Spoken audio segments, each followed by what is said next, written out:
Assalamualaikum warahmatullahi wabarakatuh. Selamat sore untuk teman-teman semua. Sebelumnya, perkenalkan nama saya Suhami dengan NIM 2206316.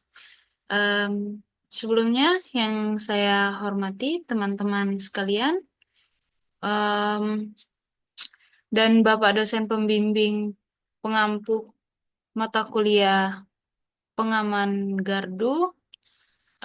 Di sini materi kita yaitu memperbaiki saluran kabel tegangan rendah atau SKTR. Nah, sebelumnya apa sih definisi dari kabel SKTR? Kabel SKTR ini ialah kabel tegangan rendah atau biasa disebut dengan TR yang digunakan untuk menyalurkan listrik dengan tegangan hingga 1000 volt.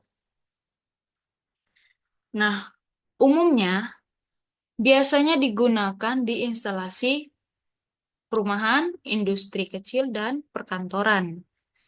Untuk pengaplikasian umum dari kabel tegangan rendah ini, biasanya di instalasi rumah untuk ditinggali, yaitu dengan menghubungkan listrik dari em, panel utama ke stop kontak, ke lampu, dan peralatan rumah tangga. Dan untuk di perkantoran, pengaplikasiannya yaitu dengan menyalurkan daya untuk komputer, penerangan, dan sistem pendingin. Dan untuk di industri kecil, biasanya kabel TR ini digunakan untuk memasok listrik untuk mesin produksi skala kecil dan alat-alat kerja. Nah, untuk kenapa sih pentingnya kabel TR? Yaitu yang pertama memastikan aliran listrik stabil dan aman ke beban listrik. Dan yang kedua mencegah resiko kegagalan listrik seperti konslet dan kebakaran. Dan yang ketiga yaitu memenuhi standar keselamatan instalasi listrik nasional dan internasional atau biasa kita lihat di ada lambang SNI dan ISC. Em, dan untuk contoh kabel TR sendiri yaitu seperti gambar di samping, biasanya kabel TR ini bisa kita sebut dengan NYA, NYM, NYY, yaitu kabel tembaga berisolasi PVC 1 inti, NYM dengan kabel multikabel berisolasi PVC, dan NYY kabel dengan pelindung tambahan pelindung instalasi tanah.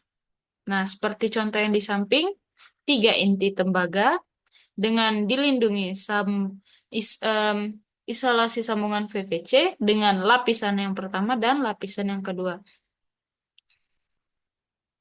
Nah, selanjutnya penyebab kerusakan kabel TR. Tentunya sebelum kita memperbaiki atau mengganti sebuah em, sambungan kabel TR, kita harus mengetahui dulu apa penyebab kerusakan kabel TR tersebut. Di sini yang pertama, usia kabel sudah tua. Nah, seiringnya waktu, bahan isolasi kabel mengalami degradasi alam, yaitu dengan seperti contoh isolasi menjadi keras atau retak, bahkan rapuh, dan beresiko kebocoran arus listrik, konsleting, dan potensi kebakaran. Yang kedua ada gigitan hewan. Gigitan hewan ini seperti tikus. Ya, seperti yang kita tahu bahwa kabel itu sering digigit tikus sehingga mengalami kerusakan dan putus. Dan selanjutnya ada kondisi lingkungan lembab atau panas yang berlebihan. Nah, yang selanjutnya ada overload arus listrik dan kesalahan instalasi. Atau penyebab lainnya yaitu kabel terbakar, atau kabel digigit tikus, atau kabel meleleh. kerusakan kabel ini biasanya disebabkan oleh usia pakai dan gangguan hewan, lingkungan yang buruk, atau kelebihan beban arus seperti yang disampaikan tadi, dan instalasi yang tidak sesuai prosedur. Semua faktor mempercepat kegagalan fungsi kabel. Jadi, seperti gambar yang di atas yang saya sampaikan tadi bahwa kabel terbakar atau bisa juga kerusakannya karena digigit oleh tikus atau faktor lingkungan. Nah, selanjutnya sebelum kita mengganti atau em, memperbaiki kabel, kita harus mengetahui dulu alat dan bahan untuk memperbaiki. Yaitu yang pertama ada alat. Alat yang pertama digunakan yaitu tang potong. Dan tang potong ini sendiri berfungsi untuk memotong kabel yang rusak dengan presisi dan digunakan untuk memotong kawat tembaga atau aluminium di dalam kabel. Nah, untuk selanjutnya ada stripper. Stripper ini berfungsi untuk mengupas lapisan isolasi kabel tanpa merusak kawat konduktor di dalamnya. Dan selanjutnya digunakan untuk mempersiapkan ujung kabel dan sebelum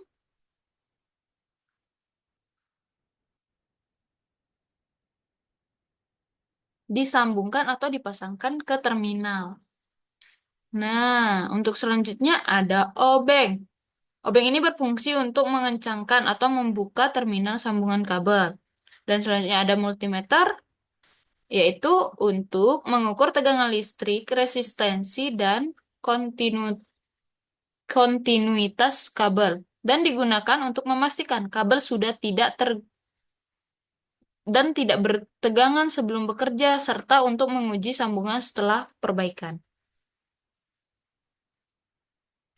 Nah, bahan yang digunakan yaitu kabel pengganti, isolasi listrik, terminal, sambungan, dan konektor.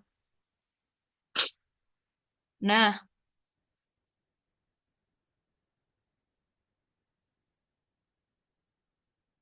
kabel pengganti ini sendiri berfungsi untuk mengganti bagian kabel yang sudah rusak atau putus. Dan selanjutnya, isolasi listrik. Isolasi listrik ini digunakan untuk melapisi sambungan kabel untuk mengembalikan isolasi listrik. Dan yang ketiga ada terminal. Terminal ini untuk menghubungkan ujung kabel ke peralatan listrik atau sambungan antara kabel yang lebih aman dan rapi. Dan yang terakhir ada sambungan atau biasa kita sebut dengan konektor. Konektor ini berfungsi untuk menyambung dua bagian kabel secara mekanis dan elektris. Dan tersedia konektor jenis crimping, twist, twist on, dan plug in. Nah, untuk selanjutnya, sebelum kita melakukan perbaikan, ada baiknya kita mengetahui dulu apa itu prosedur umum dalam perbaikan. Yaitu yang pertama mematikan sumber listrik. Dengan mematikan sumber listrik, ini bertujuan untuk menghindari bahaya sengatan listrik selama prosedur perbaikan dan memastikan semua jalur listrik yang berkaitan sudah dimatikan dan dikonfirmasi dengan multimeter bahwa kabel tidak bertegangan. Dicek lagi dengan multimeter bahwa kabel yang akan diperbaiki itu sudah tidak bertegangan sehingga aman untuk diperbaiki. Dan yang kedua ada identifikasi titik kerusakan. Nah, yang kedua ini mengidentifikasi titik kerusakan. Di sini bertujuan untuk menentukan lokasi pasti bagian kabel yang rusak. Dan gunakan inspeksi visual atau tes kelistrikan seperti continuity test atau alat deteksi kabel putus. Jadi dicek dulu bagian mana yang putus dan itu yang akan kita ganti atau perbaiki. Dan yang ketiga ada potong bagian kabel rusak. Memotong bagian kabel yang rusak ini dengan menghilangkan bagian kabel yang tidak layak pakai atau retak atau bahkan yang terputus itu tersebut. dan potong dengan tang potong bersih dan lurus untuk memudahkan penyambungan sehingga kita mudah menyambungkan. Untuk perbaikannya kita harus memotong dengan bersih. Nah, yang selanjutnya ada kupas isolasi kabel dengan yaitu dengan bertujuan membuka bagian konduktor kabel untuk disambungkan dan menggunakan stripping untuk mengupas sekitar 1,5 sampai 2 cm isolasi dengan rapi tanpa merusak kabel kabel konduktor. Dan selanjutnya sambung kabel baru. Dengan menyambung kabel baru, yaitu hubungkan ujung kabel lama dan kabel pengganti. Sehingga gunakan teknik sambungan standar dan pastikan sambungan kuat secara mekanis dan elektris. Dan selanjutnya uji sambungan dengan multimeter. Nah, menguji ini dengan tujuan kita memastikan sambungan sudah baik dan memastikan arus bisa mengalir, memastikan juga hambatan sambungan rendah. Dan jika pengujian gagal, perbaiki sambungan sebelum lanjut. Nah, kita sebelum memperbaiki secara lanjut atau sebelum mengisolasi sambungan kabel kita harus memastikan dulu bahwa arus sudah masuk dan sudah bagus untuk digunakan. Nah, yang terakhir ada isolasi dan rapikan kabel. Nah, mengisolasi dan merapikan kabel ini bertujuan untuk melindungi sambungan dari isolasi listrik berkualitas tinggi dan memastikan pembungkusan rapat dan tahan terhadap kelembapan atau tekanan yang mekanis. Rapikan jalur kabel atau pasang kembali pada tempat atau saluran kabel atau ke dalam pipa. Masukkan kembali ke dalam pipa. Jadi sebelum memasukkan ke dalam pipa, sambungan tadi kita isolasi jika sudah benar dan dan arusnya sudah mengalir, kita isolasi kabel sambungan kita tersebut sehingga kita masukkan lagi ke dalam pipa dan untuk digunakan selanjutnya. Nah, setelah memahami prosedur penyambungan, ada baiknya kita mengetahui juga yaitu teknik penyambungan kabel. Teknik sambung puntir atau twist. Teknik ini, sambungan ini adalah teknik penyambungan dua kabel dengan cara memuntir ujung konduktor kabel sehingga keduanya terhubung secara mekanis. Dan yang kedua, teknik sambung menggunakan konektor atau biasa disebut dengan sambungan mekanis. Dan yang ketiga, menyambung harus kuat dan terlindungi. Dan untuk selanjutnya, pengujian dan pemeriksaan akhir. Yang pertama, menggunakan multimeter untuk tes kontinuitas. Dan yang kedua, pastikan tidak ada arus bocor. Yang ketiga, cek kekuatan sambungan. Dan yang keempat, aktifkan sumber listrik secara bertahap.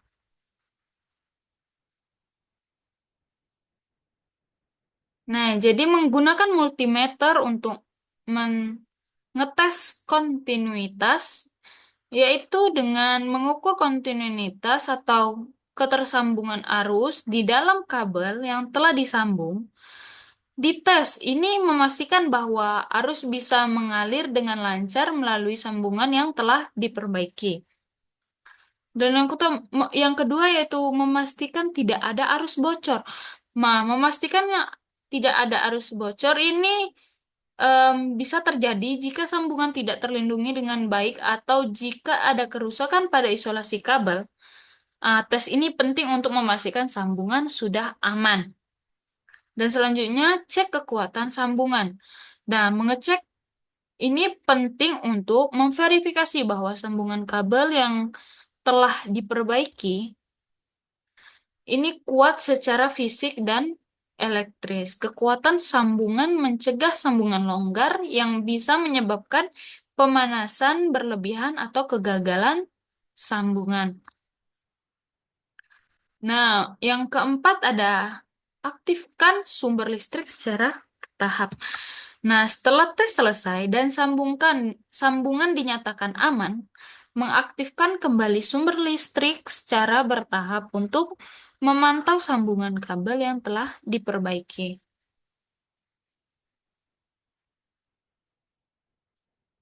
Nah, untuk em, kita melakukan penggantian kabel, tentunya kita harus memakai alat pelindung diri atau biasa disebut dengan APD, keselamatan kerja, yaitu yang pertama menggunakan APD seperti pada gambar yaitu ada sarung tangan, sepatu safety,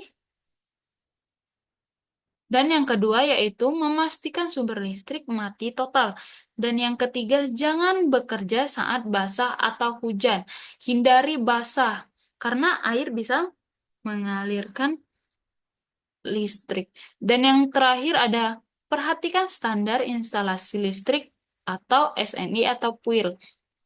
Nah, memastikan sumber arus listrik mati. Sebelumnya, kenapa harus memakai sarung tangan dan sepatu safety untuk mengganti sambungan TR ini? Jadi, kita menggunakan sarung tangan yaitu untuk melindungi tangan dari sengatan listrik dan mencegah kontak langsung dengan kabel yang bertegangan. Dan yang kedua yaitu memastikan sarung tangan yang digunakan terisolasi dan berstandar. Misalnya sarung tangan yang karet isolasi. Seperti pada gambar yaitu sarung tangan karet ini sudah termasuk APD dalam mengganti kabel TR. Dan yang kedua yaitu menggunakan sepatu safety. Kenapa harus menggunakan sepatu safety? Karena sepatu safety dengan sol karet atau material isolasi untuk melindungi kaki dari kejutan listrik serta potensi benda tajam atau berat yang terjatuh. Nah, yang kedua itu memastikan sumber listrik mati total. Itu sebelum memulai pekerjaan perbaikan kabel, mematikan seluruh sumber listrik pada saluran yang akan diperbaiki untuk memastikan tidak ada arus listrik yang mengalir. Dan jangan bekerja saat basah atau hujan. Yang ketiga ini jangan bekerja saat basah ataupun hujan. Karena bekerja dalam kondisi basah ataupun hujan meningkatkan resiko kecelakaan listrik, terutama jika tubuh atau peralatan terkena air, karena air dapat menghantarkan listrik. Dan yang selanjutnya ada perhatikan standar instalasi listrik atau SNI. Nah, karena sebelumnya melakukan perbaikan, pastinya bahwa pekerjaan dilakukan sesuai dengan standar yang berlaku seperti SNI, Standar Nasional Indonesia, atau PUIL, Peraturan Umum Instalasi Listrik. Nah, yaitu dengan keunggulan apa? Memastikan bahwa pekerjaan perbaikan sesuai dengan peraturan keselamatan teknis yang berlaku dan menghindari kerusakan instalasi yang memastikan bahwa instalasi kabel aman digunakan dalam jangka panjang sehingga kabel yang kita ganti jika sudah SNI Standar Nasional Indonesia dan kita memasangnya sesuai peraturan PUIL, maka em, ini akan membuat instalasi kabel aman digunakan dalam jangka waktu panjang.